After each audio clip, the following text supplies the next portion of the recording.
Bonjour et bienvenue à cette nouvelle édition de Santé, Sciences et Développement, le magazine scientifique de SciDev.net en partenariat avec votre radio. Au micro, Sylvia Coussan.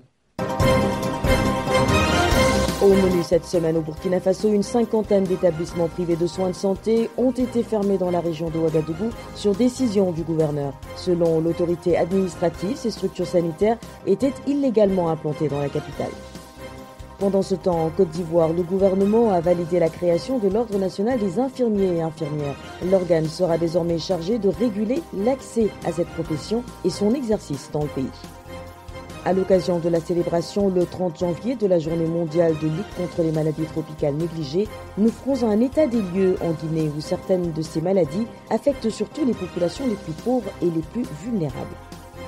Qu'est-ce que le muguet buccal et comment faire pour l'éviter? Réponse dans la rubrique Kesako. Et comme d'habitude, en fin de magazine, nous découvrirons le contenu de l'agenda scientifique de la semaine.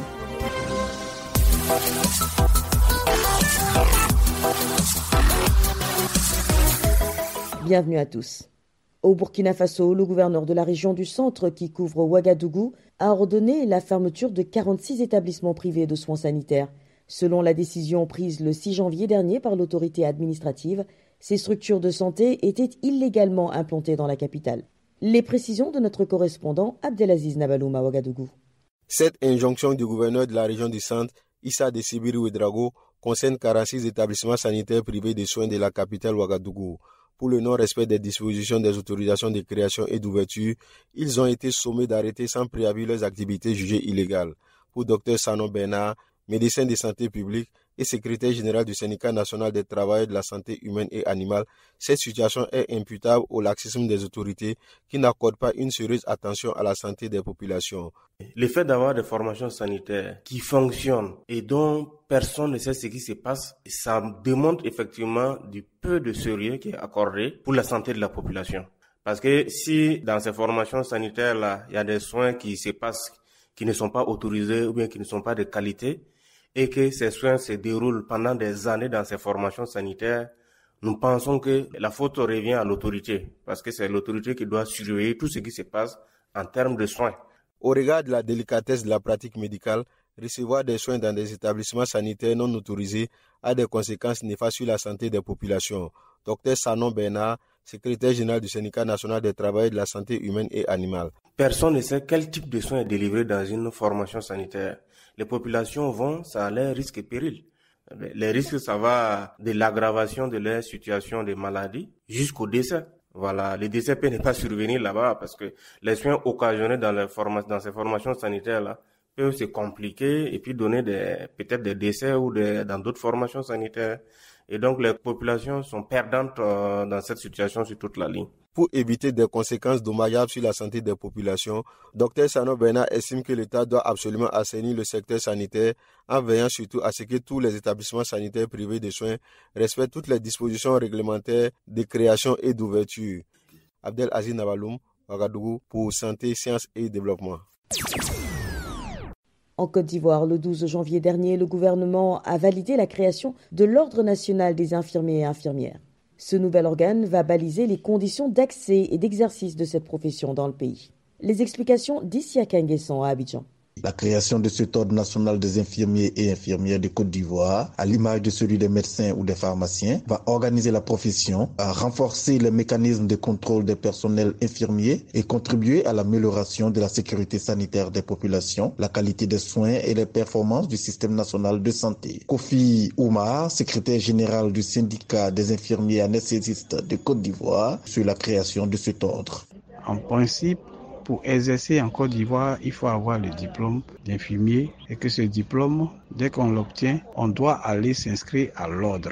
C'est après cette inscription à l'ordre qu'on est autorisé à exercer. Cela veut dire que tous les établissements sanitaires privés installés dans notre pays ne pourront plus utiliser des personnes qui n'en ont pas la compétence pour travailler et les faire appeler infirmiers. Les infirmiers du public se verront dans l'obligation d'aller d'abord se faire déclarer à l'ordre avant de rejoindre leur poste d'affectation. Pour sa part, Yves Aka, président de la Fédération nationale des associations de consommateurs de Côte d'Ivoire, salue la création de l'ordre. C'est une bonne initiative, c'est une très bonne institution en principe, car sa mission devra être de maintenir les principes d'éthique, de moralité, de probité et de compétences indispensables à l'exercice de la profession d'infirmier et d'infirmière. La création de l'Ordre national des infirmiers et infirmières de Côte d'Ivoire est une revendication des syndicats face au malaise qui couvert au sujet des formations sanitaires privées non agréées et tenues par des non-diplômés, à en croire Kofi Oumar. Pour être infirmier ou infirmière en Côte d'Ivoire, il faut avoir un baccalauréat et obtenir une licence en sciences infirmières à l'Institut de formation sanitaire INFAS. Ici à Canguessan, Abidjan, santé, sciences et développement. Commémoration de la journée mondiale de lutte contre les maladies tropicales négligées, c'était le 30 janvier. Ces maladies, parmi lesquelles la lèpre ou la maladie du sommeil, touchent les populations les plus pauvres et les plus vulnérables. En Guinée, ce sont les femmes et les jeunes qui sont les couches les plus touchées par ces maladies. La correspondance de Samuel Demba-Diolamo à Conakry. Les maladies tropicales négligées sont un ensemble de 20 maladies ou groupes de maladies d'origine bactérienne, virale ou encore parasitaire. Comme dans la plupart des pays de l'Afrique subsaharienne, ces maladies dont le ver de Guinée, l'ulcère de Bureli, l'onchocercose ou encore la bilharziose sévissent en Guinée. Selon le docteur C.C. Alexandre Traoré, médecin généraliste dans une clinique privée à Anta, les populations affectées par ces maladies ignorent leur dangerosité. Les maladies tropicales négligées, c'est des maladies qui endeuillent à 98% les populations des pays pauvres. Ces pays pauvres, il y a le côté de l'analphabétisme qui joue beaucoup. Parce qu'il y a certaines personnes, quand tu leur dis que les anophèles font mal, il y a ceci, ils disent non, nous on est nés dans ça, on se connaît. Pour ce médecin, si aujourd'hui ces affections continuent de faire des victimes, c'est parce qu'elles sont négligées au profit de nouvelles épidémies. Quand le Covid est venu, les gens ont pu débloquer combien de milliards pour vite avoir même des vaccins et commencer à faire la prise en charge. C'est des centaines et des centaines de milliards de dollars qui ont été débloqués et jusqu'à aujourd'hui, ça continue. Même en Guinée, nous qui ne sommes pas réellement déstabilisés, nous autres, logiquement, excuse-moi du terme, l'argent qu'on a débloqué pour combattre le Covid-19 en Guinée, si on débloquait ça par an pour lutter contre le paludisme, surtout pour les maladies tropicales, on serait à presque à 70% de victoire sur cette maladie. Mais le problème, on n'a pas une économie propre à nous. C'est les institutions internationales qui nous donnent, qui nous viennent en aide. Et eux, ils viennent avec un programme établi qu'on suit. Le docteur C.C. Alexandre Traoré estime que l'éradication de ces maladies tropicales négligées en Afrique, notamment en Guinée, peut passer par l'implication des populations dans des campagnes de sensibilisation. On peut impliquer même les chefs de quartier, les chefs secteurs, jusqu'aux chefs de famille. Parce que si tu vis avec quelqu'un qui ignore beaucoup de choses et que toi tu connais, il faut le faire comprendre la gravité de ce qu'il est en train de penser que ce n'est rien. Difficile de donner un chiffre exact du nombre de personnes touchées par les maladies tropicales négligées en Guinée, mais selon l'OMS, plus de 1,5 milliard de personnes en sont affectées dans le monde, dont 40% en Afrique. Samuel Demba-Diolamo Conakry pour Santé, Sciences et Développement.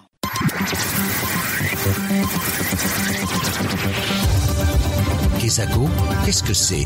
Vos questions à la rédaction, les réponses de nos experts. Notre question cette semaine vient du Sénégal, je vous propose de l'écouter. Bonjour Science Dev, je suis Donan Rodrigo Das, résident à Dakar. Ma question est la suivante. Qu'est-ce que le mugueux buccal et comment faire pour l'éviter? Direction Dakar où notre correspondant Didier Landau s'est employé à obtenir des réponses à la préoccupation de l'auditeur. Bonjour Didier. Bonjour Sylvie, bonjour à tous. Alors, que retenir du muguet buccal? Alors, pour répondre à la question de notre auditeur, nous avons contacté le docteur Deogracia Sornietin, qui est chirurgien dentiste. La candidose buccale, encore appelée muguet buccal, est une maladie de la bouche caractérisée par l'apparition des plaques blanchâtres sur la langue et des lésions rougeâtres au niveau de la commissure des lèvres. On la retrouve également au niveau du palais et de la muqueuse des joues. Ces plaques sont généralement accompagnées par une sensation de brûlure dans la bouche et de douleur. Il est fréquent de retrouver chez le bébé cette candidose buccale et dans ce cas, elle est transmise par la mère lors de l'accouchement et généralement, cette candidose survient entre la naissance et le 2e mois. Cette pathologie est causée par un champignon microscopique qui est un microbe invisible à l'œil nu qu'on retrouve généralement au niveau de la bouche ou au niveau de la peau et même dans le tube digestif et qui, à l'état naturel, n'est pas pathogène, ne crée pas de maladie en principe. Mais dans certaines conditions particulières, ce champignon qui est habituellement inoffensif chez l'homme va se proliférer et occasionner ainsi la survenue du muguet buccal. Les conditions défavorables sont entre autres la mauvaise hygiène bucco-dentaire, la prise prolongée d'antibiotiques et de corticoïdes, le port de prothèses peut également faciliter la survenue des muguets, l'affaiblissement du système immunitaire lié à différentes maladies telles que le VIH-Sida, le cancer, notamment quand le patient est sous traitement à titre de chimiothérapie, la grossesse et le diabète entre autres. Que faut-il faire quand on a le muguet buccal et surtout, que faut-il faire pour l'éviter? En cas d'apparition des symptômes que nous avons énumérés, n'hésitez pas à consulter votre chirurgien dentiste. Celui-ci va vous examiner pour confirmer ou infirmer le diagnostic et en cas de muguet buccal, il va vous faire la prescription nécessaire. Mais il faut surtout insister sur les mesures d'hygiène qui participent quand même à prévenir un tant soit peu la survenue de cette maladie. Il s'agit notamment du brossage après le repas du matin, c'est-à-dire le petit déjeuner, et après le repas du soir. Surtout pour le soir, c'est très important. Généralement, on a tendance à l'oublier, mais c'est important dans la mesure où la nuit, pendant que nous dormons, les microbes, eux, ils ne dorment pas. Donc, il faut nettoyer la bouche avant de dormir pour les empêcher de vous nuire. C'était le docteur Deogracias Rougnetin, chirurgien dentiste interviewé à Dakar par notre correspondant au Sénégal, Didier Landau. Chers auditeurs, si vous aussi souhaitez nous adresser une question, une seule chose à faire, appelez, écrivez ou laissez un message vocal au numéro WhatsApp suivant, le +221 77 846 54 34. Je répète, le +221 77 846 54 34. Votre question, vous pouvez aussi nous l'envoyer par email. L'adresse email, c'est celle-ci, podcast@sidev.net. Podcast s'écrit PODCAST et Sidev s'écrit SCIDEV. Je répète, podcast@sidev.net. Vos questions et commentaires sont attendus à ces différentes adresses à tout moment de la journée. L'agenda. C'est l'heure de feuilleter l'agenda scientifique de la semaine avec Bilal Taïrou. Bonjour Bilal. Bonjour Sylvie, bonjour chers auditeurs. Alors, que retenir comme événement scientifique à l'agenda cette semaine? À l'agenda cette semaine, tout d'abord, le 1er février, l'OMS procédera au lancement du document d'orientation sur le traitement antiparasitaire régulier chez les femmes en âge de procréer. Ce document est d'une importance particulière dans ce sens qu'il permettra de juguler la propagation de certaines maladies qui menacent les femmes en âge de procréer, telles que la schistosomiase génitale féminine. Le lancement se fera à travers un webinaire le 1er février, je le disais tantôt, de 14h à 15h temps universel. Et le lien d'inscription est sur le site de l'OMS, le www.who.int. Cap ensuite sur l'Afrique centrale, plus précisément à N'Djamena au Tchad, où se déroulera un forum sur la Covid-19 et son impact sur les chaînes de valeur agricoles. C'est à l'initiative de l'Organisation des associations paysannes du pays et c'est prévu pour les 4 et 5 février 2022. Pour terminer, nous retiendrons cette semaine le 2e atelier mondial sur le suivi intégré de l'objectif de développement durable, l'ODD numéro 6, sur l'eau et l'assainissement, prévu pour les 8, 9 et 10 février 2022. Rappelons-le Sylvie, l'ODD numéro 6 vise un accès universel et équitable à l'eau potable, à l'hygiène et à l'assainissement d'ici à 2030, en particulier pour les populations vulnérables. Voilà, ce sera tout pour cette semaine, Sylvie. Merci Bilal, merci à vous aussi mesdames et messieurs d'avoir suivi cette édition de Santé, Sciences et Développement qui s'achève. Rendez-vous la semaine prochaine pour une nouvelle émission, même heure, même fréquence. Au revoir. Cette émission est disponible en podcast sur le site saidev.net/fr. Cette émission a été réalisée sur financement du CRDI, le Centre de recherche pour le développement international, un organisme public canadien. Le CRDI investit dans le savoir, l'innovation et les solutions afin d'améliorer les conditions de vie dans les pays en développement.